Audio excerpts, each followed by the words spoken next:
Yo, people, you telling me back again for another Red Talk. TEKZINHO, what's good, my bro? Are you telling me, man? Can you hear me? Yeah, Sorting out yeah. the mic. Come on, man. We're here, man. I'm sorry for the lateness. I'm sorry for the rescheduling, bro. Just been very busy.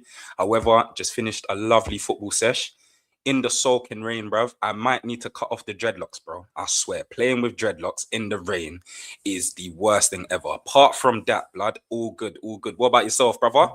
Good fam, can't complain, bro. Man was just boxing this evening and that. And yeah, bro, man's just chilling. Man's just chilling. Looking forward to another weekend of football. What's the Villa score, guys? Is it still 0-0 or have they scored yet, Villa? But I It's the forgot they were Midlands playing for. derby at down the road from you. Yeah, I know, man. I know, bro. The traffic's insanity, bro. Real talk, man. Honestly, Still 0-0, what's the my score? bro. Still 0-0. That's excellent for us in our favour. I do believe Villa may be the team to drop out the top four, They and are. I've one of already predicted it. I think that they're gonna finish fifth still. I think they'll finish above Chelsea though. So you think Liverpool are going to finish top four then? I think Man United and Liverpool for 3 and 4. Is that just due to the experience that they have over Chelsea? Yeah, Yep. yeah. I would say the same That's thing. it. I would say the And same they thing. got players And coming back as well. it's mad, yeah, because when I look at Chelsea's starting 11 on paper, everyone fit. They've got a very, very good squad. They just have no leaders Mm. in their squad. If you look at like the centre halves, for example, there's no leaders at the back. You would say their most experienced player would be Reece James, who's barely fit every season. Apart from that, bro, they've actually got a very good team. If you're looking at on paper their midfield is top. You look at obviously João Pedro, for example, top footballer. If they improved like wide and all of that, bro, they had better end product, better creativity in that squad, bro. That Chelsea team will be much more threatening than what people think. Still, No, I agree, but I just think that their inconsistency is gonna cost them. That's what it is, bro. 100. They can't string the wins together, bro. You know what I mean? Mm. It's draws and it's just underwhelming performances, bro. And the amount of points that they've given up from leading positions as well, bro. There's something missing, bro. I don't know whether it's the character to see games out, but also I think their attack's not ruthless enough, bro. Yeah. Yeah, yeah. No, I hear you. I hear you. Again, naming João Pedro, as much as I do like him aesthetically, I think he needs wingers who are shooters, man. Wingers who are really willing to run in behind, forget the whole 1v1 thing. He needs like your Manes and Salahs of this world, hence why it worked well for Bobby Firmino. Same thing with Martial. When Martial was up top for United, he had wingers who were willing to, running behind, your Mason Greenwoods, your Marcus Rashfords, even your Dan James and that, because he was there for a while as well. So, Mm. yeah, it's just about complimenting the players. But yeah, bro, I know you want to speak a bit more about United, bro. And yeah, I would love to touch base on what's currently going on, because I think people are looking too deep into Michael Carrick and the perm, and I think they're looking too deep into the performances. I think they're forgetting the whole circumstances of where we were 2 months ago, and we're forgetting Michael Carrick's actual role. He's an interim manager at the end of the day. Mm. And from an interim's perspective, man's overachieving. He's overachieving, bro. If you think about the results, the teams we've played against, 16 points from 18.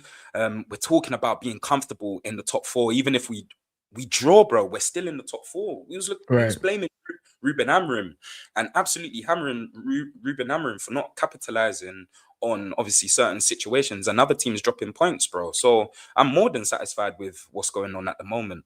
I think in terms of if I really wanted to nitpick, and we do talk about performances, yeah, the last 2 games for me were nothing like the first 4 games, if we're being honest. And I think the last game, I think players let us down massively, man. I think the front four. I think the same in the West Ham game, both of the games. Yeah. Bro, the front four does need to change. I think the front four does need to change. You can rest players, man, and this is why you've got competition. I'm happy to drop either Embuemo or Ahmad. The only thing I do believe is if we was to drop Amad Diallo, we miss a bit of that balance of, all right, cool, who's the outlet? Who's the ball carrier wide? Who could take the pressure off us? Who can, go and beat a man 1v1? And it's not Cunha's game. It's not Cunha's game to isolate someone 1v1 and then go and burn them and rip them to shreds. No, he likes to be in the middle of chaos. He thinks better when he has no time. Players like that, they play better when they have no time. It's just all based off instinct. I think Amad Diallo, he's that calm in the chaos. But again, I don't mind dropping anybody for Sesko. But if Sesko does start, I want to see that oomph from him, bro. Like, and it's mad because I'm one of those players who, I'm one of those fans, sorry, who probably watch a lot of football and says, look, you don't need to have all this heart, blah, blah, blah, let the ball do the talking. But then at the same time, I can see why Carrick hasn't started someone like Sesko, because he doesn't carry the same intensity that your Mboimo's, Amad's and your Cunha's have off the ball. It's as simple as that. But against low blocks, you don't really need that tenacity off the ball, because 9 times out of 10 you're on the ball, bruv. And against Palace, man, want to see that, bro. Sesko has to start for me against Palace. I think he has at home as well. Yeah, exactly. We're gonna have majority of the ball. Sesko's good with his back to goal as well. He's good with his back to goal as well. I just want him to be a bit more physical, man. I just want him to be a bit more. You have to shake off the centre halves, create that half of yard, then obviously get involved in the game just before, because he's a bit reactive. I don't know if you noticed, but Sesko can be a bit reactive because he's quick. He's mad. He's frightening. And so, like, players like that, Rasmus Højlund had the same thing. He's awful all round, but he had the same thing. These men move after the ball's played. If they help out whoever's on the ball and make that diagonal run or whatever it is, even if the ball doesn't come, then you blame the man on the ball. If that ball's not played, you blame the man on the ball. But you don't want someone like Bruno Fernandes picking up the ball and then shouting instructions while he was on the ball, because it makes you look bad, regardless, innit? And that's how the narrative is created. So yeah, bro, like I'm happy to see a different dynamic. And I think Sesko could go and get a little brace. We'll win comfortably against Palace, man. I see a little 3-4-0, like easily as well. Yeah, I think we can tuck these lot in still. Yeah. Bro, I'm fucking happy about that. Like, imagine, bro, we weren't here before. I'm so happy, bro. I'm contemplating going into the middle of the dual carriageway and just dancing in the rain, bro, like I'm Chris Tucker in Rush Hour 3, bro. Hit me, baby, like you never done before. Bro, that's how I feel, though, bro. I'm cooking more. I'm doing so much more things. I'm more productive, and that's just because of United, bro. And that's my love for the club. I think football affects me massively, bro, in my day-to-day, man. Football affects me massively in my day-to-day, and the fact that United are doing well, bro, I'm good too. It's as simple as that, bro. I'm good too, fam. You get me? I hear it, bro. Nah, it's crazy, bro. Nah, but we're in a good place, man. Hey, big up the chat, man. Hey, big up Saeed in the chat. And yeah, man. Bro, like, listen, it's just a good time to support United. Bro, we're in a good place, man. Like, I just think at home, it's the perfect time to give Sesko the start now. You don't give him the start away from home, man. You're asking too much, especially the way that Everton came out and how physical they were. Even Amad struggled in that game. This wouldn't have been a game for Sesko. The thing is with Sesko, it's like, as a striker, you've either got to be really cute on the ball, or you have to be physical. One or the other. Like, you can't lack one of those two things, innit? And he's not proactively just in these half spaces receiving the ball. So he's got to make his presence felt. He has to. Do you know what I mean? And I think he doesn't do that. And a lot of the times he kind of goes missing in games. Do you know what I mean? And that's what he needs to change, bro. Like, just physically imposing himself a bit better. So I think with it being a home game and with Palace almost definitely gonna play a low block, I think, yeah, cool. Play him now in it at home and see how he does. And if he doesn't do well, then you could bring on Amad, because Amad needs a bit of a break, blood, for me. Do you know what I'm saying? It's like physically in the Everton game, he was getting dominated. Do you know what I'm saying? And it's just one of them ones. It could be loads of things. It could be form. Yeah, I mean, mostly. Do you know what I'm saying? Man, obviously, man's fasting as well. Like, just give man a rest. Like, you know them way there. Like, it's just one of them ones. Just give him a rest. And I could really see Cunha, Sesko, Mbeumo. That's enough to put Palace to the sword. It's enough, bro. Yeah. Unpopular opinion, I don't think Amad Diallo has been the same since he's returned from injury. I think before the injury, after Ten Hag, he just had that hunger about him, man. Like, this guy was winning the ball back and then finishing off his own moves, bro. Like, his first 3 goals when Amarin left was either him winning the ball back, setting it to Xerxes. I remember in the Everton game. I remember the brace that he scored in the Europa League. The second goal, sorry, because the first goal was a header. The second goal he scored, bro, winning the ball back, beats his man 1v1, cuts in, see from the heavens, bro. And I think when he's come back, he's lost that bite about him, that little bite that made him different, made him stand out from everybody else in the team. Because yes, he's pretty on the ball. Yes, he's got a great first touch. Yes, his close control is excellent. But he had that extra fight, that will. I remember against Spurs away, he came on. He didn't start that game. I think it was Carabao Cup. Correct me if I'm wrong. He didn't start the game. Comes on, the momentum shifts straight away. Yeah. The man passes the keeper. Goal. Like, I miss that Amad Diallo. I don't know what's going on with him. Obviously, I'm not going to use Ramadan as an excuse because Ramadan only started, last week or so. So I can't use Ramadan as an excuse, bro. I want to see Amad Diallo with that bit or that bite back. I want to see him with that bite back because, bro, he's a fantastic footballer. He's a fantastic footballer. And on his day, bro, he's one of the best wingers in the league. Or if anything, he can be the best winger in the league easily. Yeah.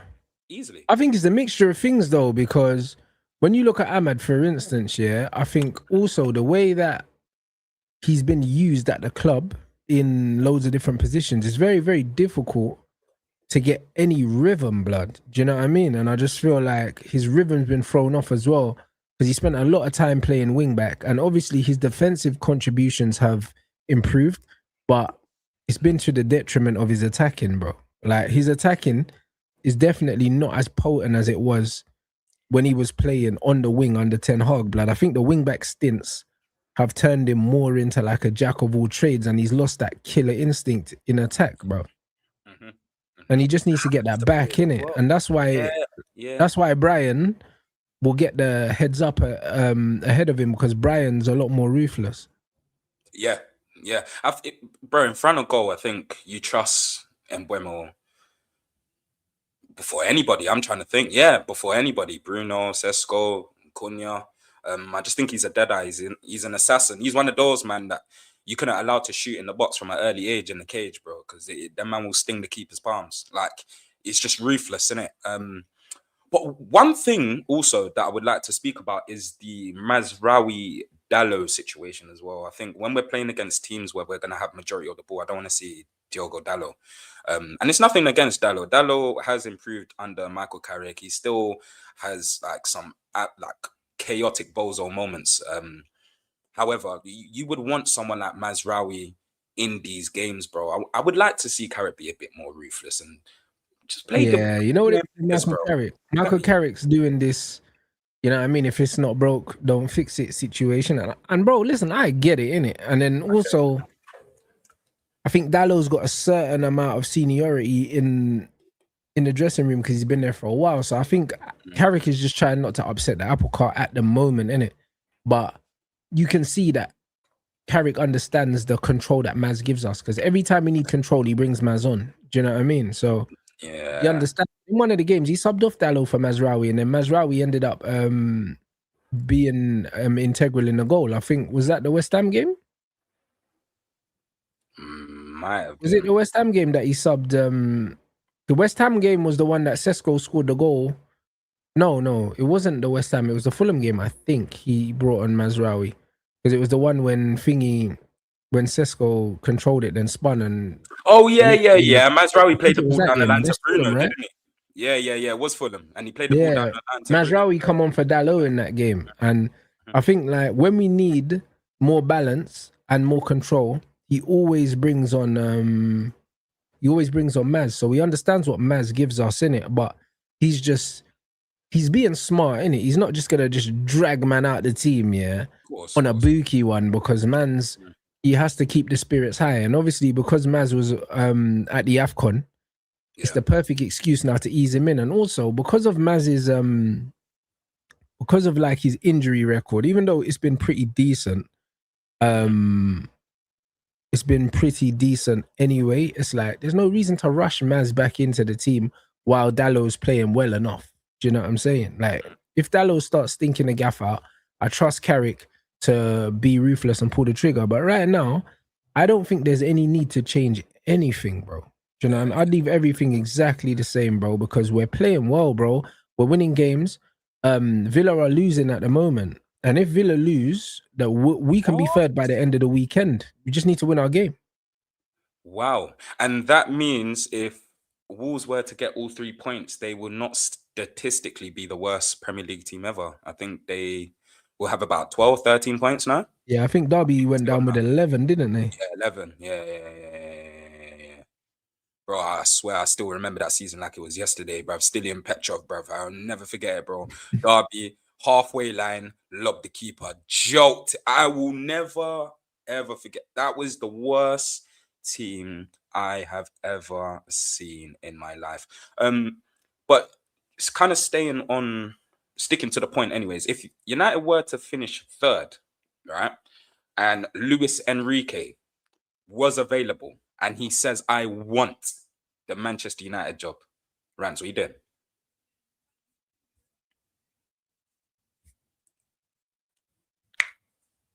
What are you doing?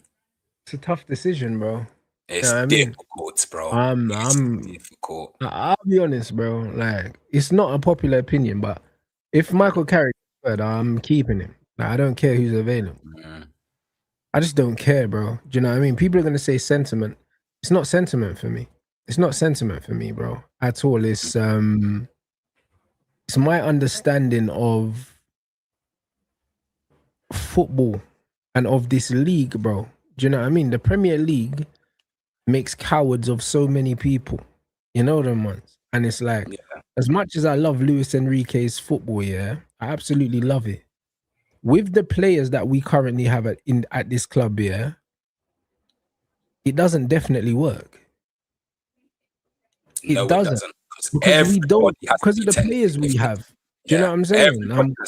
We're not going to give him 20 new players. Like, we're not going to do that. Like, I don't doubt Luis Enrique's ability as a coach. I don't doubt that. However, like this Manchester United squad, and not only the squad, just the team that we are, we need a manager that adapts to the strengths of the players. That's what we need. That's what we've always needed. Like, these managers that want to play a certain style of football, yeah, and they don't focus on the tools that they have, I don't believe that they belong at this football club. I just don't believe they do, because the thing is, the way he plays football, yeah, that's great. But for argument's sake, if Luis Enrique is given a Bruno Fernandes, if Bruno still stays, do you know what I'm saying? This rotating midfield tiki-taka shit ain't going to work with a player like Bruno. Do you know what I mean? It's not going to work with a player like Mbumo. It's not going to work to a certain degree with a player like Cunha Riva. Do you know what I'm saying? Like, a lot of these players don't really suit what Luis Enrique would want to do in an ideal situation. This is my thing. Like, I think he gets the bullshit out though. I think straight away. I agree. Like, you see the way he bombed out Ugarte and brought in João Neves. He would do the same thing. That. Do you know what I mean? But at Manchester United, are you going to be able to bomb out players, yeah, that you don't want, that the club potentially think are good to have? Like, this is where the disconnect comes. Like, do you know what I mean? Like, players like Mason Mount need to get bombed out, and I'm seeing positive signs of Mason Mount getting moved on. But I'm also a big advocate, and I can't be a hypocrite. I'm a big advocate of the club recruiting players for the club and not for the coaches. So if Man United decide they want Adam Wharton, for instance, yeah, and Luis Enrique says he doesn't want Adam Wharton, I'm not listening to Luis Enrique, because I know that Adam Wharton's one of the best midfielders in the Premier League. So if Luis Enrique doesn't want Adam Wharton, then I don't want Luis Enrique, blood. You know what? Because I have to think about the future of my football club. So I want the best young players in this country at my football club, regardless of what the manager wants, bro.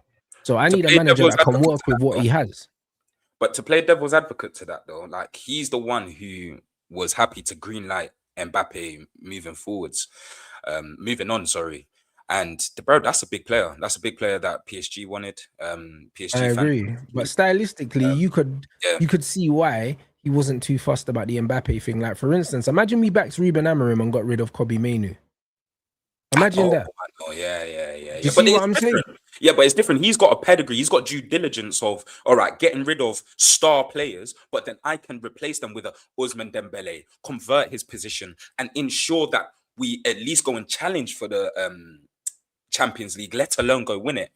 Yeah. I think he's just cutthroat. I want someone who's cutthroat, ruthless, and plays that sexy football. And they know exactly what they're doing. But essentially, it goes right back down to the relationship between the manager and the hierarchy. They have to get on. They have to be on board with every single project that is being executed within the next 3 years or so. Ineos did come in and say, look, we are, aspiring to win the league in 2028. And it's so funny, like in hindsight, like we're not far away if you look at it now. We're And it's not so far funny. away. Like, I think we're but 4 6 months ago, I players, didn't feel like that. 4 to 5 players away, yeah, from being unplayable in this league. You know what No, I bro, mean? facts. But 6 months ago, I didn't feel like that. So what Exactly. So why would we fucking change it now? That's my thing. Carrick's got man feeling like $1 million right now. You know what I mean? Got man feeling like $1 million, bro. I'm threatening everyone. You know what I mean? Everyone I see, I was like, you don't want to see us, bro. Like, you don't want to see us, bro. That's how I'm moving. I'm moving like Teflon Don right now, bro. Man United's got man feeling different right now. So why am I going to give that up, yeah, for a pipe dream? Because the Enrique thing's a pipe dream, bro. That's what it is. The truth is, yeah, we like Luis Enrique because we've seen the football he's played with Barca and he's playing with PSG, but there's no guarantee that he can play that football with these players. There's no guarantee. And there's also no guarantee that he can play that football with these players in this league. Do you get what I'm saying? Like, there's too many unknowns, blood, because even the way that Man City are playing right now, yeah, like, and Pep was meant to be the father, yeah, and Pep's ball is looking all old and that. It's looking all haggard and that. So... Yeah.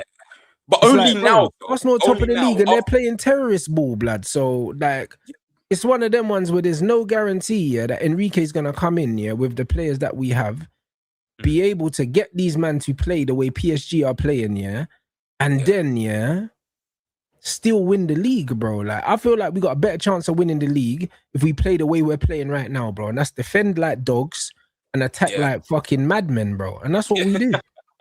No, facts, bro. I hear. Do you know what I love about like Pep Guardiola and Luis Enrique though? It's the fact that they can implement their style of football within a limited amount of time, bro. Like, I'm talking about Pep Guardiola came in 2016, and within that first season, they were already playing Pep ball.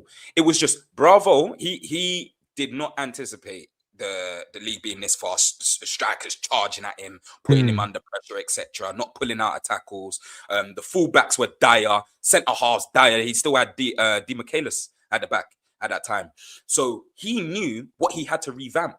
We didn't know that your players like your Sterlings and that could play your tiki-taka football, and even go on. Remember, he came in, he bombed Joe Hart straight away, and he signed 3 fullbacks because he understood. It went straight away. He did. It went straight away. That was the second season. In his first season, he bombed the goalkeeper. Did he not get the fullbacks in as well? He bombed the keeper. So he got rid of Joe Hart. He brought in Bravo. Then he bombed Bravo this following season. Yeah, he did the following season, but he got 3 fullbacks in one window. That was the second season when he brought in Kyle Walker, Mendy, and João Cancelo, I believe. He spent 200 mil. I don't know why I felt like that was the first season. No, this first so season, who did he sign in the first season then? He signed, bro, do you remember Nolito? I do remember Nolito. He signed Nolito. That man had fucking Negredo, like all them Spanish players. I think, did he sign De Bruyne? No, De Bruyne came the year before. No, De Bruyne and Sterling came the year before. Yeah. Bro, his signings, his first summer was shit. His first summer was awful, but the second summer made him, bro. And he didn't go and sign no strikers or anything like that. He still had his. Did he have Jesus? He had Navas, yeah. Did he have Jesus? Bro, that's what I'm saying. So I'm thinking, When did they sign? What window was it that they signed the 3 fullbacks in? Because didn't they go to Arsenal and get? Hold on? They signed Clichy and Sanya from Arsenal, didn't they? Yeah. In the same season, I believe. And that was at 2012 times. They signed Nasri as well from there. So he brought in John They're Stones. saying it was. I think they're saying it was the second season. Yeah, but bro, his first Mendy, Walker, and Danilo. And Danilo, yeah, that was the second season. The first season, they brought in John Stones. Yes, they spent 50 mil on John Stones, Leroy Sane, Gabriel Jesus, Bravo, Nolito, and Zinchenko. And that's a shocking summer, bro. Yeah, it's not a great summer. And yeah, but and that summer, where did they finish that season? Second or third, right? No, they still finished. I think they finished fourth. It was us two who were challenging for the Champions League spot. Right. And I believe we finished outside with like some crazy defensive record with Mourinho because we won the Europa League that season. We had some crazy defensive record, but we still finished sixth. And I believe City finished like third or something like that season. Yeah, third it was. It was third. Yeah. So that's what I'm saying. If you look at Pep, he came in, he signed all them players, and still in his first season, look where he finished. Do you get what I'm saying? Like where we are right now with Carrick, we're on the cusp of challenging.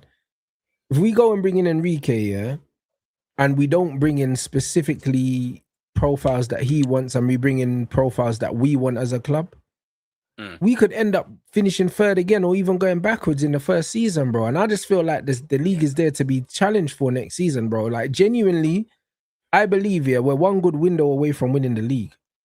Like that's where I feel. That's what I genuinely feel. Like in my heart, like we have a window where we get a left winger, like a proper winger. Do you know what I mean? 2 CMs, and a left back, and we can go and terrorize everyone. Do you know what I mean? And if we had a fifth signing, I'd get another midfielder. I'd get 3 midfielders. I'd get a left back and a left winger, and I'd absolutely just be smashing teams up next season, bro. Like, bare face, no belly, bro. Just smashing teams up because they're there for the taking. Do you know what I mean? So we're leaving crime scenes. Yeah, bro. They're there for the taking, bro. The thing is with Enrique, you know what it is with Enrique, it's like there's more questions, there's more uncertainties than certainties with him. Not him as a manager, but him in this situation. It's how do the players take to losing Carrick and bringing in someone else that's going to be completely different from a tactical, cultural point of view, completely different. Then you have to think of how his football translates to the Premier League. We have to think about how the profiles of players we have translate to his system. There's so many fucking questions, blood. You know what I'm saying? And it's just like being so close to winning the league now. It's like, brother, like I'm not prepared to start all over again, bro. Do you know what I mean? Like people talk about preseason, but in preseason we're not going to play against Premier League teams, so it's not even going to be a real taste of anything. Preseason, we're going to preseason tour, play against foreign teams, pop them off the park, and it looks sick, bro. Do you know what I mean? I remember Chelsea under Poch, in preseason, they looked fucking sick.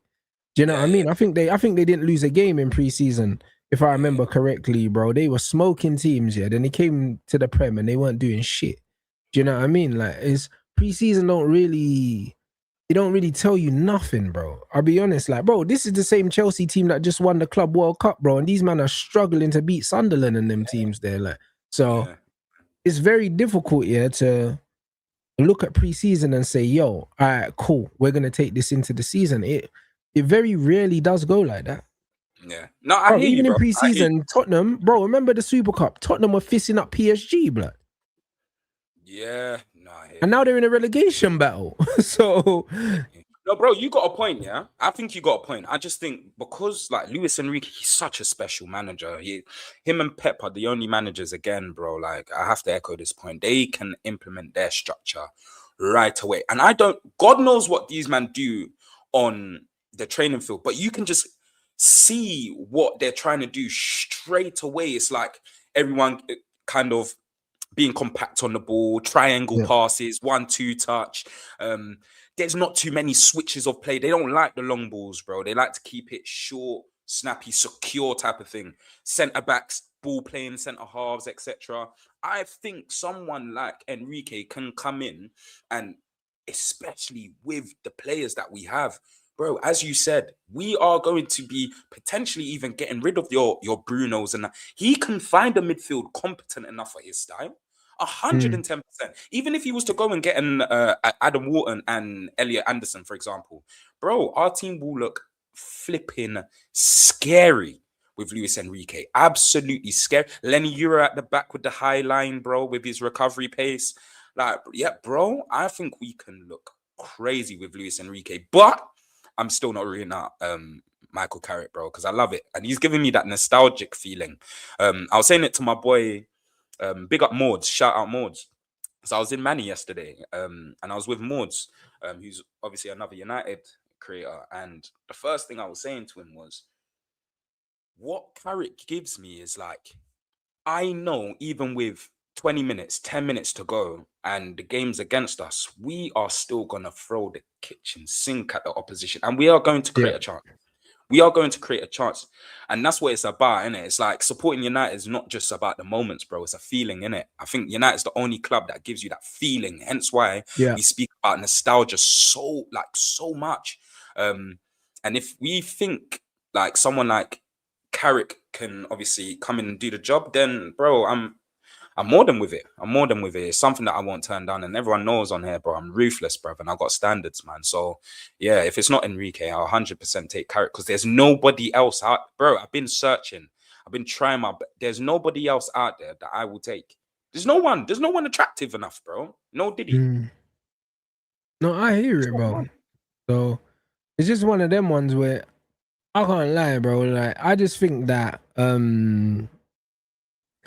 with Carrick here, there's a real danger of people just overlooking him because it's so easy to overlook him. Do you get what I'm saying? It's so easy to overlook him, and because people are overlooking, they're underestimating, and they're not giving enough respect to what he's actually doing. Do you know what I'm saying? And that's my biggest issue with the whole situation.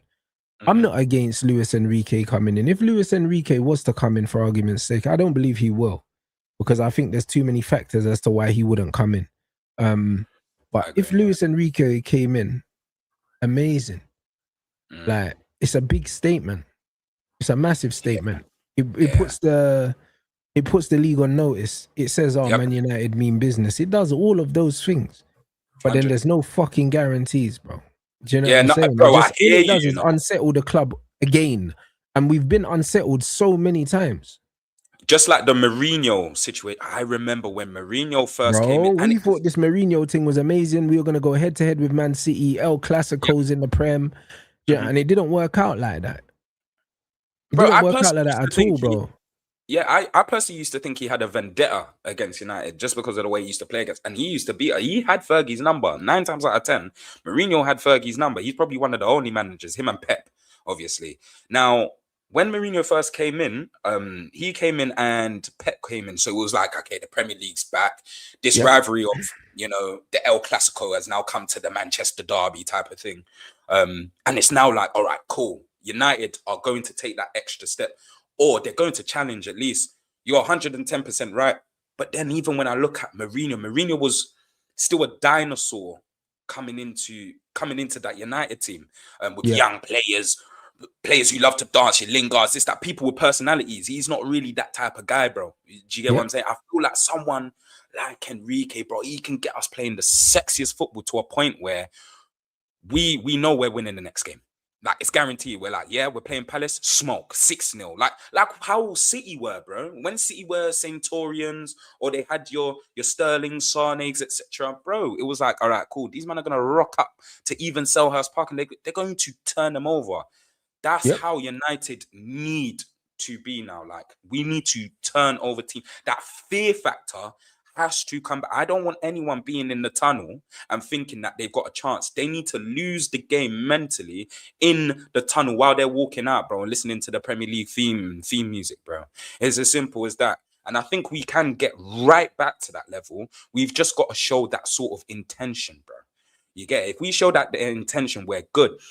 Arsenal fans are the only ones who will laugh at us with this Carrick thing because they were like, oh, yeah, no one liked it when Arteta first came in. Bro, no one liked it because we was watching your bloody documentaries and that. And my man's playing You'll Never Walk Alone on speakers at the training ground like he's in Anfield, bro.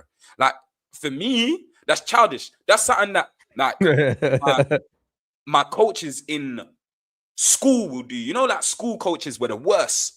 School football coaches were the worst. That's what them man will do. They'll be like, yo, you're playing Harris Academy Merton today. You're going to listen to them man's theme tune today and create an atmosphere. It's stupid, bro. You get it? We're not in the same boat as you guys. And at the end of the day, if we're talking about players, Michael Carrick's got a much better portfolio than Arteta's. And I'm not going to disrespect Arteta's. Arteta's got a great portfolio. Bro, but this is what I'm saying. You know what I'm saying? But it's different. It's standards. It's different. And even when Arteta first came into Arsenal, it weren't all roses, bro. He had 2 games to pick up and win in the FA Cup. And that was due to Aubameyang being a maverick. Because even the goals he scored, like, he was showing a different style of play. I never knew he could run with the football, etc. Do you get what I'm saying? He actually carried Arsenal. But Arteta hasn't won anything since. Yes, he's been cutthroat. He's got rid of the players who were the bad eggs, etc. It's taken him 7 years to get to where he is. I don't think it would take Michael Carrick that long. Even if he was to finish outside the top 4 and we still kept it, I don't think it would take Michael Carrick that long. No. Because I think he's much more realistic. Bro, he's just a better coach, man. Like, but he's a realist, bro. I'll be honest, If they gave me, 7 seasons at Arsenal, I could get second place finishes, bro. Like, what man's doing is not fucking, it's not record breaking. If they give me 7 seasons and £1 billion, I would hope by now, that I would have won the league. Do you know them ones? Like, man are taking a piss right now, bro. Like, I can't lie. What he's doing, is massively, massively overrated because they fancy him, bro. Because at no decent team do you get 7 seasons to win the league. You don't. Yeah, that's what you get at an Everton. You get 7 seasons at an Everton or a Brentford like Thomas Frank or a David Moyes. You don't get 7 seasons at a team that's supposed to be competing for the league. You don't get that. Do you know what I'm saying? So the way that these guys are talking about this guy like he's an amazing coach, brother, he had 0 pedigree when he got the Arsenal job. Michael Carrick, took a team, from the bottom of the league into the playoffs. Yeah. And he had assisted under Jose Mourinho, and he'd assisted Ole Gunnar Solskjaer. Then he went out, done his apprenticeship, and now he's coming back again. So he already had a better CV than Arteta before he took the Man United job. So to even compare him to Arteta in his first season with Arsenal, who took a team, that I think Emery was, I think they were 5th. Were they 5th when 5th. Emery got sacked? They were like 5th. They were 5th when Emery got Emery's sacked. Arsenal weren't bad. Yeah, so they were 5th, and there was 2 games to win the FA Cup. And since then, I think he's been to like 1 final or something like that, maybe 2. Not won anything. He's massively, massively overrated, bro, as a coach, bro. He's one of the biggest myths in recent Premier League history because his record is actually embarrassing, bro.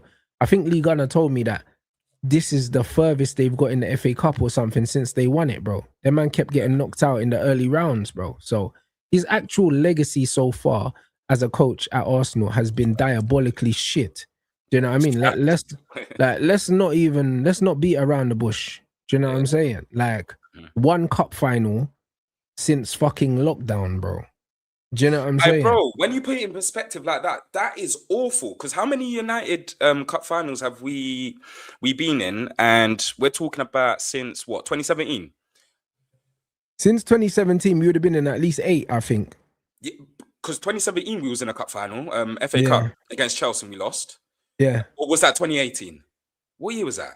No, it was 2017. I was there. 2017. Cool. 2018, we finished 2nd, I believe, under Mourinho. 2019. 9 finals it is, not 8. Yeah. 2019. When was the Europa League final? Was that 2020? They're saying it was 2018 when we lost, the Eden Hazard won the penalty. Yep. No, Yep. yeah. Jones Because Phil calamity. Jones brought him down, innit? Phil Yeah. Jones And calamity. then the following season, we done the double with Jose, right? Yep. So that's another. So that's 3 finals in 2 seasons.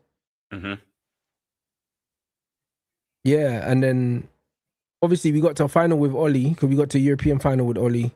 Yes. Under Ten Hag, we won the Ten FA Hag. Cup and the League Cup, so that's already 5 finals. But we got in another final. We lost to a lost. final with City. Yep. That's 6. That's 3. Yep. So 6 in total. Brother, but we've been to a bag of finals, bro. 9 finals. Oh yeah, we lost the final with Ruben as well. Oh yeah. Yeah, some joke thing, bruv. You know, my first ever game that I've gone to see United was it's the first and last time I see Cristiano Ronaldo was Carling Cup 2009. Yeah, big up my pops, man. R.I.P. bruv. Because that day, Which one was that? Was that Wigan or something more? Nah, we played Tottenham away. Tottenham at Wembley. Sorry, Tottenham at Wembley. 2009. What year was that when we played against fucking Wigan? Wigan. Was it Wigan that we played? Wigan in the final. Was it Wigan or what team did we play in Millwall. the blue? Was it Millwall? Yeah, Millwall. That was time ago. I think that was 06. Yeah, because Ronaldo played. I remember. Man was wearing the bronze vapors and twisting man up. Ronaldo was twisting man up. And who was it? Who was it again, man? What's my man's name? Dennis. What's his name, man? What's his name, man? And he played for Millwall, bro. Wigan was 06. It was Wigan. I was like, yeah, my head's not. Yeah, I was thinking it was Wigan. We played Wigan in 06. Yeah. Who's my man who played for Millwall, though, bro? Bro, he dug out Cristiano Ronaldo's eyes, bro. These times you couldn't do the show pony thing back in English football, bro. These men are not having it, bro. It was identical. That's it, Dennis Wise. He's a shitbag. He used to play for Chelsea. Yeah, bro. It was identical to dissing someone's mum, bro. You get it? Yeah, he was Chelsea's captain, bro. Like when I think of shit ballers, I think of Dennis Wise. Yeah. Like the shitty English centre mid with no tech, bro, and black boots and that. The worst ballers, bro. That Chelsea team was meaty, bro. But they had a few ballers when Dennis Wise was there. It was that like Hasselbank. Flo. All them, man. Was Zola there at the time? Yeah. Yeah, that was a good team, bro. What's my man's name at the back? French? Is it Desailly? Desailly, bro. Desailly, Leboeuf. Frank Leboeuf. Fucking, what's his name? Graham Lasso. And then the right back was Petrescu. They had Ed De Hoy in goal. Yeah. Bro, my brother's a Chelsea fan, innit? My older brother. Yeah, bro. Gus Poyet as well. Yeah. I remember that team still. I remember that team well, blood. They had Idigo Johnson as well, Mario Melchior. Yeah. Good players, man. Boy. Did he go Chelsea after Barca after Chelsea? Who? Good Johnson. Yeah, he did. Okay. Idigo Johnson was teched off. Oh my days, bro. Off. Both feet as well.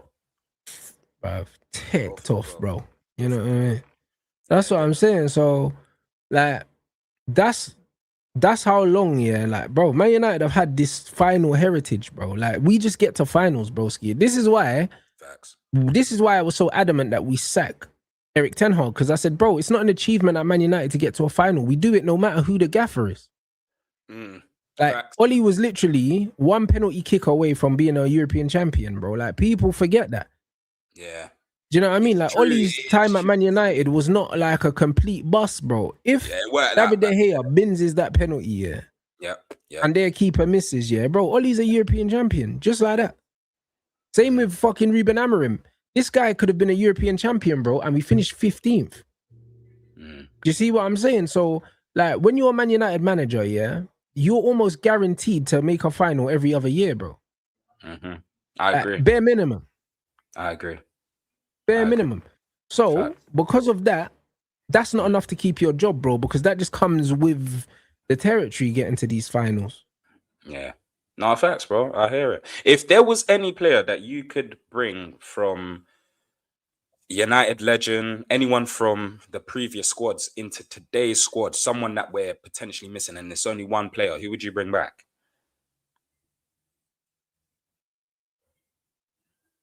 It could be manager. at or whatever.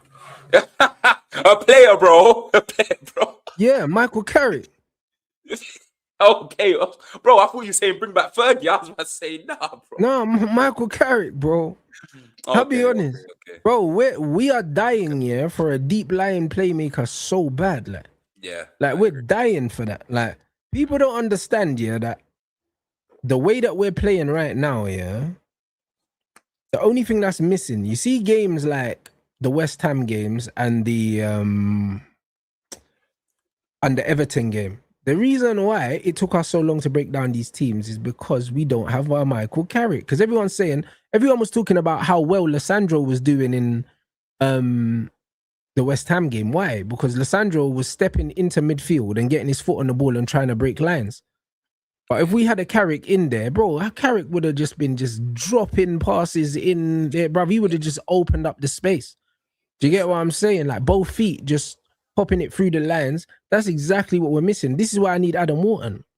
I don't care who the manager is. I need Adam Wharton, bro. And I need Man United to just literally grab him from Liverpool, because Liverpool are looking at him, but he'll choose Man United, bro. Do you know what I'm saying? Like Adam Wharton is the guy, blood. Get me Adam Wharton immediately, bruv. Get me Adam Wharton, get me Belabor. Do you know what I'm saying? And then if you want to go and get me Tonali as well, you can do that, bro. Get me all three of them. I don't care. Let go of Mason Mount. Get Mason Mount the fuck out of here. Bring in those three. Cass is going to move on. I've never been a big fan of two left-footed midfielders playing together, you know? Yeah, but they're not both going to play all the time. I don't care, innit? Because the thing is, if three right-footed midfielders can play, why can't two left-footed midfielders can play? And I also, hear it, bro. There's just something about the balance, bro. It just throws the balance off for me, anyways. For me personally. Nah, but you know what it is. You know what it is, yeah. If you look at two right-footed midfielders, you can have two right-footed midfielders, and most of the time, yes, for some stupid reason, yeah, the left winger gets all of the ball, innit? So it's one of them one where. I hear you, but at the same time, it's like you can have a right-footed left back and he be class, outstanding the whole season. Yeah, like Jed Spence. Permanent position. Aspilicueta, for example. But you'll never find a left-footed right back, bro. Like it's. Like left footers, their man are special. Yeah, because but their brain balance, man. Their brain works differently, innit? But the thing is, Belabor can use both his feet. He's not like super left footed, like so. It's calm. But my thing is, I just need the quality of the players. This is not what I need to. I don't need to worry about left footed, right footed, because it's not like. It's not like playing at centre back. You know the man. When you're playing in CM, because the game's so dynamic and everyone's kind of moving and filling in for each other, it doesn't really matter too much, innit? Like the most important thing is they need to be press resistant, and they need to just have. They need to have the vision. Do you know what I'm saying? And I believe that them two are quality. Belabor's obviously a very good ball carrier. That's probably his best strength. And Wharton is an amazing line breaker. So when you put them two in there, do you know what I mean? And if you get me someone like Tonali, who's a dog, like it just is what it is. Because I believe that, for instance, like I'm seeing stuff come out now saying that Tonali wants to join us. And I believe that's his agent. Do you know what I mean? And then as much as they're saying Man United want Anderson, but Anderson, they're saying he's top priority for Manchester City. And I'm cool for Anderson to go Man City if we get Tonali. Yeah. You know what I mean? So, bro, things are going in our favor as well. Man. I did tell you guys we're going to be third in the league. We're going to be third before the end of the month. And we can actually, do we? No, we don't play before the end of the month. So, yeah. Ruben Amorim. Because we play on fucking Monday, but. This guy is turning in his grave. And come on, we all know that this man he was preying on our downfall. You know about red eye? Yeah. If you're from JA, you know about the evil eye, red eye. You get it? Yeah. That man was preying on our downfall. I do not care if he is now 10 million pounds richer. He was already a millionaire. So I do not give a toss about a next man's pocket. I give a toss about a man bro, at times, I didn't even want to sleep next to my missus anymore. I wanted to sleep on the couch. Look how big my couch is, bro. You think a 6'4" man can sleep on that? That's how Ruben had me feeling. I had to blow up water beds, bro. Water beds, bro. Blow up beds, bro. That's how I felt. Look where we are now. In what? Less than 2 months. Less than crazy. 2 months, bro. Think about how we were speaking 2 months ago. Genuinely, we were thinking about, look, United disarray, potentially finishing bottom half. Bottom half of the table. Look where we are now. But look how confident we are now as well. The whole morale has changed around the club. The whole morale has changed around the club. When Manchester United are now in possession, you do not feel like, oh, you're tiddling your thumbs, squeaky bum time. You don't feel like that no more. You feel secure. If anything, you're waiting for some sort of entertainment or flash, or are we going to break line? Are we going to play some sort of entertaining football or whatever? Before any aspect of the game, we were under the cosh, bro. Under the cosh. The difference now, and that's why I don't agree with certain United fans nitpicking at what's going on now. The performances, we could be better. I don't give a fuck how them lot want to feel, because United are making me feel like the old United again, bro. As I said, bruv, within 20 minutes to go, we're still in games where we're either losing or it's 1-1, bro. And I know we are not dropping points, bruv. We are not dropping points. We are going to cook next season. We get it right, Rants, bro. This is Ineos's time to actually shine. Because, bro, they've kind of got everything there now. And it's fallen into place, because ideally they did not want to get rid of Amorim, bro. They did not want to get rid of it. They didn't. So everything's fallen into place for them. And that's sometimes how Allah works, isn't it? That's how God works, bro. But now it's about building from the foundation we've got now. Can we build from what we've got now? Can we go in the summer and be absolutely ruthless? Show not even the Premier League, but go and show Europe that Manchester United are challenging, not just for the Premier League, but we're going to do something in Europe, bro. Do you know what I mean? And the fact that we have players that are willing to fight for United, the fact that they're going to be playing European nights with the Champions League is something that they dream of. Of course, they're going to play harder. Of course, they're going to work harder. We just now need to go and capitalize, bro. Go and take it with both hands, bro. Even if we challenge next season, I'm happy with that. But the whole turnaround from the last 18 months, if anything, from Ten Hag's first season, bro, I haven't felt like this in nearly 3 years. Forget 18 months. Nearly 3 years, bro. Yeah. And even when we was talking about challenging under Oli, and we had that amazing summer where we was meant to go and take that final step, jump over that final hurdle. We didn't, because of the whole Cristiano Ronaldo thing. But even the man who was in charge, it's like he allowed these things to happen. Whether if it was like, the club forced it on him or whatever, he didn't fight back. There was no rebuttal to it. There was no rebuttal. I feel like with someone like Michael Carrick, there would be rebuttal. If anything, he's going to go, nah. Someone like Cristiano, nah. I don't want that. I want to ensure that I challenge, or my style of football stays the same, and everyone in the locker room is happy. Everyone can gauge. Everyone's on board with what I've got set out there week in, week out. And bruv, one thing I'm gonna tell you, yeah, if Carrick does stay and he goes and gets the players that he wants, it's going to be a long day from the Premier League, bro. And I'm confident enough to say that, bro. I'm a fucking realist. And I'm confident enough to say Manchester United will be a flipping problem for plenty of teams. One thing that Man United have never lost throughout all the disarray was that counter-attacking sort of deep. Every team we've had, we score counter-attacking goals, bro. Yeah? We play poor against these teams and still go and hit them and win the games. That's when everyone's scared of United, especially like what happened against Everton. That's when people get scared, because they're like, okay, they can go away to the Hill Dickinson Stadium. Yep. We're all over United in the first half. United created 2 to 3 chances, but we're flipping ruthless. You saw when Menu, so dynamic, bro. He does give me that Paul Pogba sort of resemblance in terms of not skill or full-on playing style, but how dynamic they are.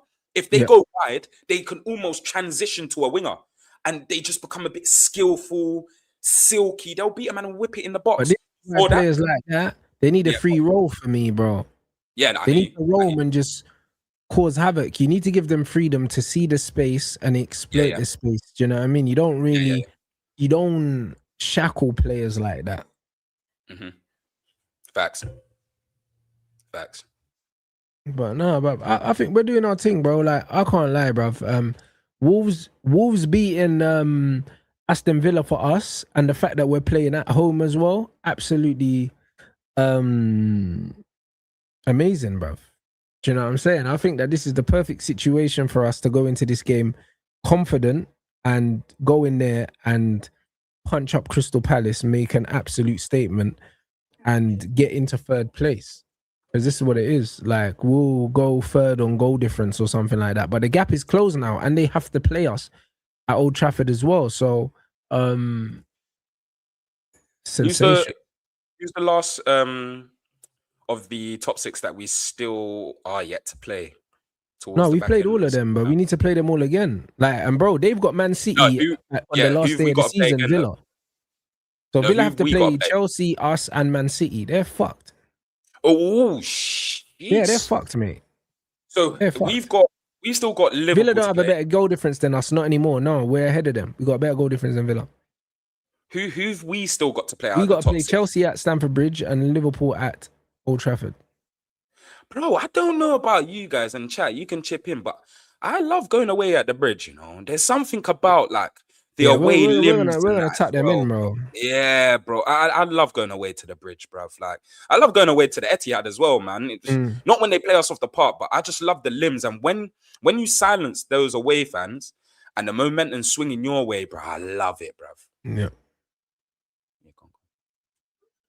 I'm looking forward, bro. Like, I'm genuinely excited for this game now. And also, everyone else plays before us. So Monday, everyone's done what they need to do. We can just focus on us.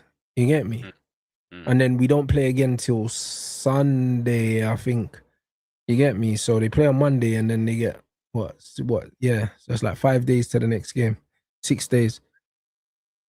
Yeah. So yeah, we're getting enough rest as well. Like, it's all calm, bro. I can't lie. And I'm seeing the Mason Mount links as well, bro. They're saying that I think Aston Villa are interested in Mason Mount, and there's rumors that we're looking to move Mason Mount on, which is amazing, bro. Like, the right kind of players that we're supposed to be trying to get rid of, we're actually looking to get rid of, which is great. Fact.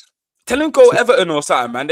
You know, Everton always, like, every 5 years have like a streets won't forget team, bro. Like, do you know what I'm saying? You remember like the Pinas, Jaloviches and all of that of this world, then Lukaku, De La Feu, Morales and all of them, man. And then, bro, they always have like a streets won't forget. They currently have that now, like Jack Grealish, Njai, Dewsbury Hall. Yeah, bro, like Steven Pienaar and them, man. Oh, Pienaar was a baller. Oh, he's a bad boy, though.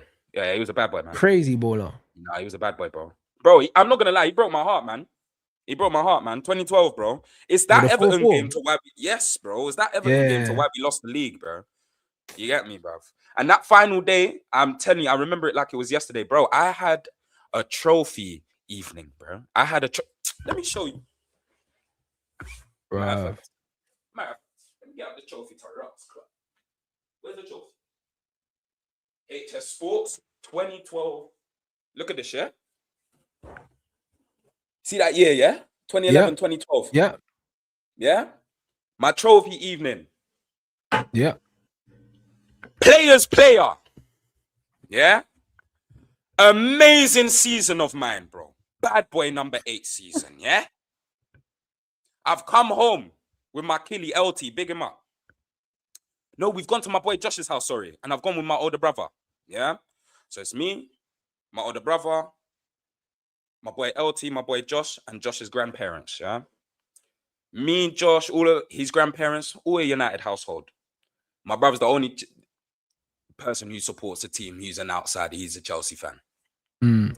We're watching the final day. We go 1-0 up against Sunderland pretty early. That game's done now.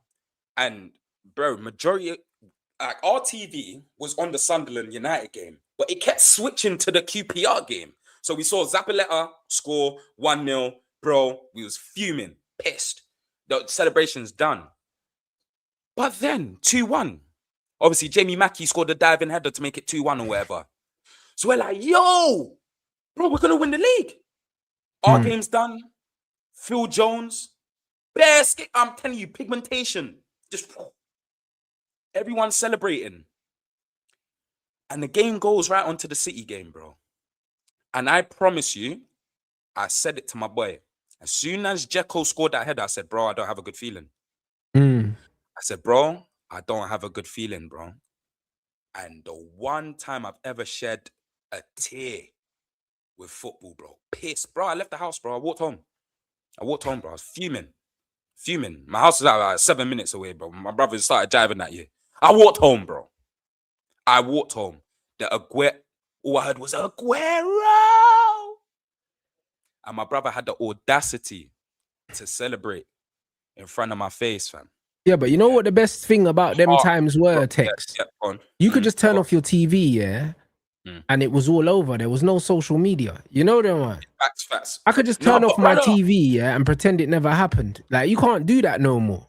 No, but you know what it is? Those were the days of playing out, bro. And going to knock people in that. Bro. Because I was the guy who was always coming outside after, like, the final day, lifting the Premier League, etc., etc. Bro, see that summer, the way I got hammered. Brother, Paddy Kenny, blood in goal, blood. Man wanted to shoot that youth for timing. Like, bro, because man done it on purpose. Like, obviously, we can't prove it, but it's like, this guy just turned into a jackass here right at the end of the game. Like, do you know what I'm saying? And it's just like, brother, I swear down, like, I remember exactly how I felt at the time. Like, I still don't believe that a man could do that. Do you know what I'm saying? I don't believe a man could do that by accident. I believe that he done it on purpose. Bro, Balotelli as well. He needs a slap on either of his skinheads that he has, bro. Because you know he likes to keep a bit of hair in the middle, bro, with that Mohican, fam. You get me? That tire mark, bro. 1 assist in his whole Premier League career. 1 assist. And he had the audacity to put his body on the line, bro. Slide tackle, the Jude Bellingham pass, bro. Mental. The Jude Bellingham pass to set up Aguero, bro. Mancini, limbs. Bro, 20 minutes before that, I saw tears, City tears. It kept going into the crowd, bro. Yeah, and man, them on the headphones and that. Bro, man were listening to on the radio and stuff. Back in the day, man, I got the one headphone in and that. Like, bro, that was tense. That was real cinema. Bro, that was the real feeling, though. Yeah. It just changing in between. And that used to happen loads of times as well. Because United, especially when we won it 3 times in a row, obviously from what I've grown up from, so the 06, 07, 08, yeah, the 09. Carrick season. Yes, so those seasons. But we didn't win those easily. We all won those on the final day. Again, I remember another final day where we played Wigan away and Chelsea played Bolton. And if Chelsea got all 3 points, they were the ones who won the title, bro. Yeah, and they drew 1-1 and we won 2-0. And again, bro, I was that kid, man, will come outside. I was in my United, AIG, Ronaldo top. My boy Sean, he had the luminous John Terry 26. Bullied. It's not like that anymore. I need to get back to that, Rants. I need to get back to that. When I'm going in my office or wherever it is, I'm bullying everyone. You can't speak to me. Brother, we're almost there, guys. I told you, man. And I'm going to make sure we find the archives when we do win the league, bro. You see, the Snapdragon's looking too much like the Vodafone thing. It's nostalgia, fam. You know that one? It's nostalgia. When man see the Snapdragon thing, yeah, I was like, yeah, this is giving me Vodafone vibes. First ever kit, bro. Wayne Rooney, number 8 on the back. It's giving man Vodafone vibes because you know them way there, like, and it's like the energy's there, innit? And that's why it's like, as well with Carrick in the dugout as well, like, it's just too familiar, bro. I can't lie. Bro, with all this nostalgia, everything. Bring back and the way we're AJB, counter-attacking as well. Look at that goal that we scored here against Everton. Tell me that's not prime Manchester United, fam. Like, Hey, tell me brother. that's not prime Man United, bro. That No, Cunha but pass could have Sesko, easily been Paul Scholes to Ryan Giggs. It no, easily could have facts. been that. Sesko's ruthless though. Yeah. Sesko's ruthless though, because it was like him and Tarkowski were brethren. They were just chilling, and they saw the pagans, bro. They're sitting on the wall. A man said, "Yo, you're not my brethren no more, bro. Man's leaving you still. Man's hopping the fence." Woo! 83-yard sprint, bro. Man gave him cardio for free, bro. Man's lungs were filing complaints, bro. You get it? He was moving like he was a smoker, bro. B&H Blue, 20 pack a day. Yeah. That's exactly. I need to see that more from Sesko, and I think now that he's done that, yeah, he's more confident to go and run in behind, etc. Of course, he had the space, and it's a counter attack. It's inevitable that he's going to do that. But he should create more space for himself, man. He should create these opportunities for himself, and that's just by running, bro. And honestly, if that pass don't come, F and blind at whoever is on the ball. Yeah, but you still got to It's be as there. simple as that, blood. Yeah, of course, you still got to be there. And 100%. if the pass is not played, F and blind at someone who didn't play the ball. I'll rather that, bro. That's the strikers that I love, bro. Because see if man's playing in the 10 and strikers are not moving, I'm fuming, bro. I'm fuming because I'm not the type of player that wants to take on 5, 6, 7 players, bro. Bro, I don't want to take on 3, bro. That's a lot of running. Support. Exactly. Man needs a lot of support, bro. Like, see the type of player, I love bounce passes, bro. Yeah. That's why I love playing with players that are on the same wavelength as myself, bro. You get, because also you want the options. Even if I don't want to use you as an option, yeah. I still need that option because you're a decoy. You still make life easier for me. I can go past players a lot easier knowing that I have a decoy there because they don't know what I'm gonna do. Do you know what I'm saying? Right, when my only option is to take them on, it levels the playing field. And that's why man ain't on all that. And that's why movement off the ball, is so important. And casual football fans don't understand that the movement off the ball dictates what the guy on the ball does. Yeah. You know what I'm saying? And that's why, bro, bruv, Lee Gunner, bro, tomorrow, blood. Lee Gunner, bruv. Lee Gunner on toast. Like, because remember when we had the conversation about Declan Rice against Man United, yeah? What's he saying? Bro, because man was saying that it was him's fault. What's the youth's name? He was saying it was Zubamendi's fault, yeah, for not releasing Declan Rice, but it wasn't Zubamendi's fault. It was actually it was him's fault. It was Declan Rice's fault. The run that he made was shit. Do you know what I'm saying? What we talk about? What mistake? What against Man United, you see when we closed their man down, yeah, and we scored the goal, yeah, because Declan Rice was pussyfooting around. Oh yeah. You remember, right? Mm-hmm. Do you know what I'm saying? And basically, it's one of them ones where the reason why we scored that goal was because Declan Rice ran away from my man and left him isolated. And Lee Gunner was saying, "Oh, he should have played the pass. He should have played the pass. He should have played the pass, bro." Yeah, Lee Gunner, I got smoke for you tomorrow, lads. You know them way there, fam. Because, like, take a look at this, bro. Look at my good old mate Declan Rice, bro, right here, bro, doing the same shit again. Like, watch this. Look at my man here, yeah. Look at this, and this is in a game against Spurs, yeah. Look where he's going. Watch Declan Rice. Hate when midfielders hide, bro. Brother, where you going? Come back. Where's he going? Come back. How's he gonna pass it through? How's he gonna pass it through that player there as well? Look at this. Look at the gap here, TEKZINHO, yeah. Yeah. Come into the gap. Back your boy, bro. Back your boy. Look at this. Mm-hmm. Watch this. Brother, look at this, bro. The space right in the middle here, yeah. See where the referee is? Yeah. That's where Declan should be dropping in, yeah? Yeah. To receive the ball. There. Mm-hmm. Watch this. Brother, he gone. Bro, you saw the ops. You saw the ops, bro. You saw the ops. He left his brethren. You saw the ops, bro. Brother, man saying, play me free. Brother, where you going? Where you going, big man? You know them way there. And this is why, brother, man have to understand football, rude boy. Like, this you is not good, bro. Like, he's not good. Where you going? Someone just said in the comments, McTominay settings. You, my friend, Sufferim, have hit the nail on the bloody head. When everyone said, let's keep Scott McTominay, I said, look, we were playing him. We identified him like wrong anyways. If he wanted to be this box crashing, goal scoring midfielder, then that's fine. But the midfielder he can't play for United, bro, because he vacates the midfield, bro. Do you get what I'm saying? He vacates the midfield. He just runs forward and forgets that you have to show, bro. You have to participate in the build-up, man. Brother, man ran away with his hands in the air. Like, brother, who are you helping by doing that, my brother? Do you know what I'm saying?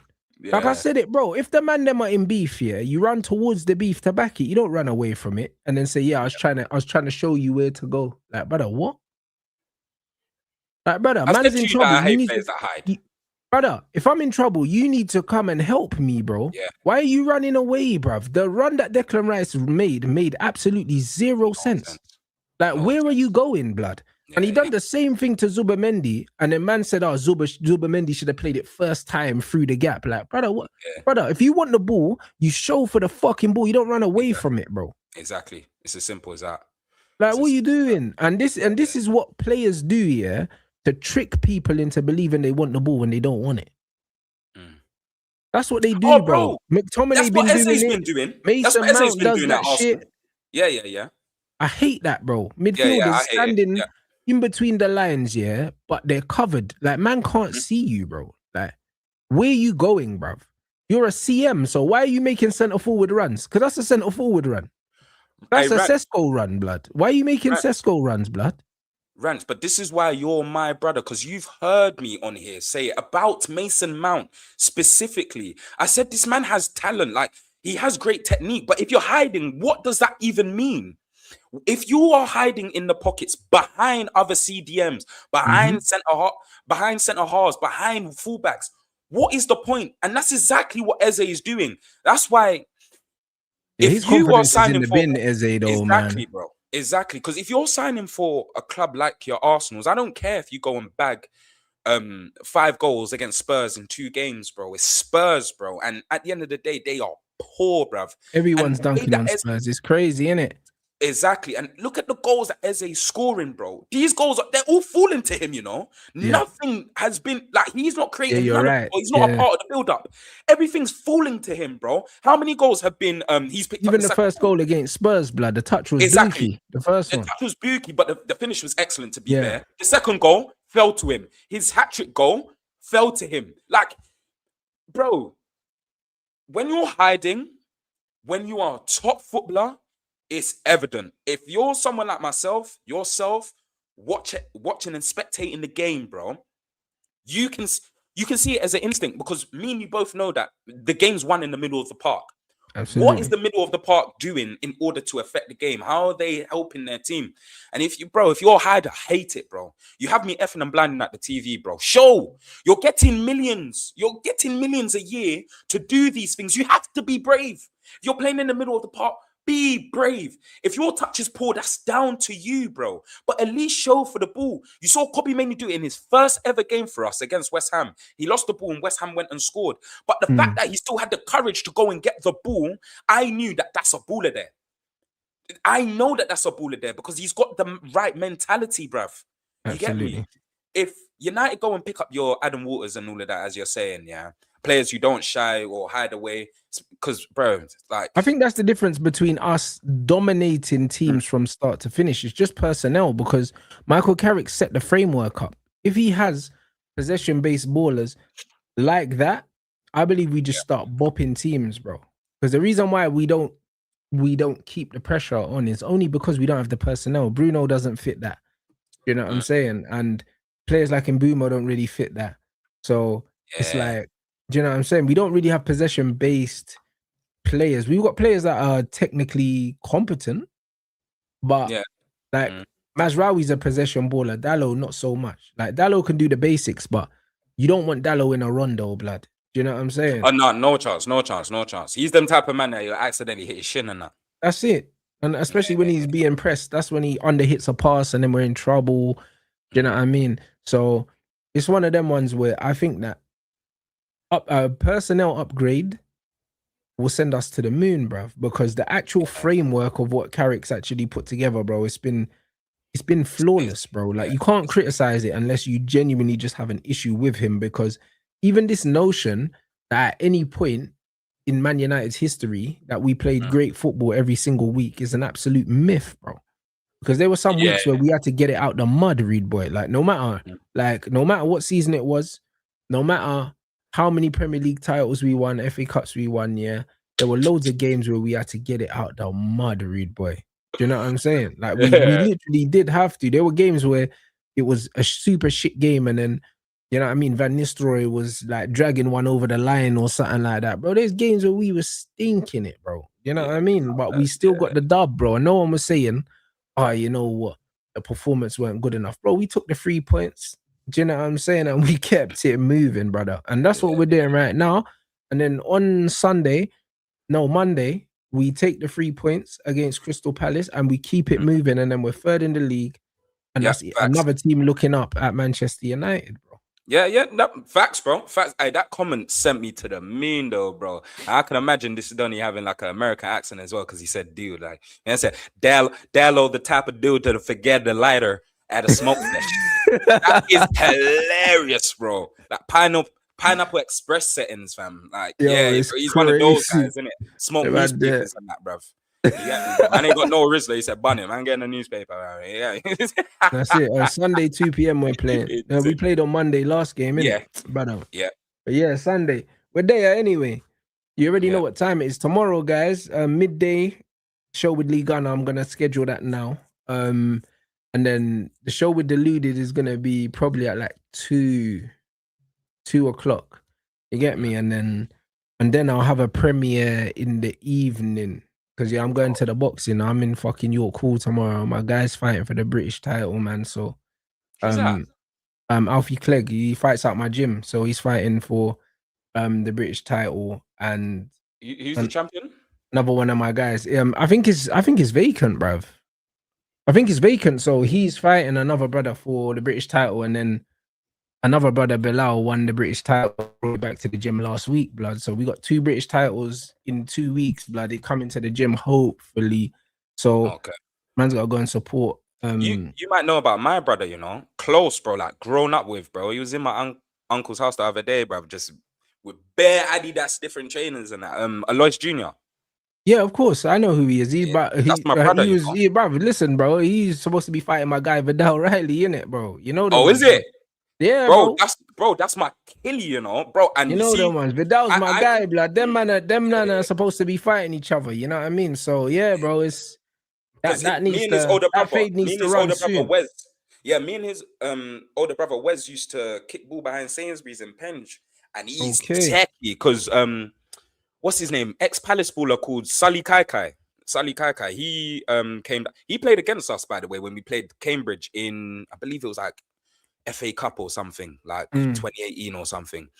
But Sully Kaikai used to come down a lot. And you see Alois Jr.'s older brother, when I mean this, Donny, is teched off to a whole different level. Man made Sully Kaikai look like, he made Sully Kaikai look like he's the Sunday League baller, bruv. Like Alois, his family genuinely are just talented athletes. Yeah, this mad athletic as well. Because that's what he's like. He's just knocking guys out, bro. Yeah. I seen just he was never like that. He was a tiny you know, when he used to come cage, bro. Dreadlocks. He used to have dreads as well. Tiny, small you. Bro, after like 2 years, I come back to the ends because I moved to East. And I come back to the ends, I see him massive. He's like, I'm doing. Yeah, that's what I'm saying, bro. He's mad athletic.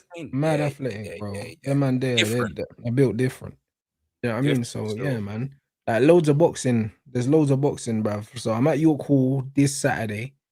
And then next Saturday's Misfits in Derby. I might be going to that as well. And then Vidal's fighting at the O2 on the 4th of April. So I'm probably gonna be at that as well. This is bare boxing, man. So who's he fighting?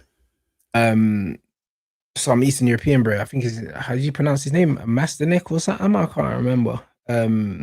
But I might tap in, man. If you could get anything for myself, bro, I might tap in still. Yeah, bro. But I think that's on. Yeah, bro. Yeah. I will let the man them know. But yeah, I'm probably gonna go to that fight as well. You know what I'm saying? So Bun Conor Ben and Tyson Fury, bro. Listen, if I'm awake, I'll watch it. You know what I mean? I couldn't give a shit about that. So I mean, we'll see in it. So like what? Who's Conor Ben? The light skin you? Yeah, bro. The one that fought Eubank, he's fighting Regis Progress. That brother's older than me, bro. You know what I mean? And the brother's been getting pumped up. Conor Ben's an idiot. This brother's a career 140, got him fighting at 150. Conor Ben's gonna light this up in like 3 rounds. It's an idiot fight, bro. It's stupid. Can't lie, it's not. Can't lie, it's not even worth the material the canvas is made out of, bro. That fight. That's a joke thing. Do you know what I mean? So I don't That's even it. know, bro. Bro, you need to allow them, bro. Brother, I would never like to verbal you, because you and your brother, man. I don't know why you lot cook like that, bro. Bro, it's just normal, blood. It's just normal, fam. Brother, You know what I trust mean? me. But Only one who I some know can cuss dickheads. better than you lot is my Marge, fam. Cause my Marge, she's different. That's why I couldn't go shopping with her, bro. You get me, bro? Like, yeah, bro. She'll cuss at you, and then she'll be like, "Yo, can't one man." I'm shy. Yo, yeah, long, Brother, still it gets long. like that, bro. That generation, bro, they're cold. You know what I'm saying? Yeah, So, I loved it though, man. Looking back at it, man, I love it, bro. I love where I come from, man. Honestly. nah, facts. You lot, make sure you subscribe to TEKZINHO's channel. You know what I'm saying? Make sure, let them know what you got coming up as well. We're redirecting to a premiere now as well. This premiere was wild, people. So, Yeah. Come on. we got the premiere coming up today, and then we'll have part 1 of the Pop the Balloon premiering tomorrow. We did that yesterday, bro. That was fucking diabolical. So, Yeah. let them know what's coming up, my bro. Bro, plenty of things. Football in real life content is finally going to be dropping. We've got the little mic, so we're going to be doing some mic up stuff. Guys, we are finally on, well, we're on 1.8k subscribers. This time last week, mental. This time last week, we was just about hitting 1,000 subscribers. See that? So big up everyone who's come across. A few of my shorts have been going viral recently as well. So we're going to keep to a certain structure, doing some top fives, also speaking about some nostalgic players, doing some challenges as well about what players we would like to bring in, like certain ideal modern day teams.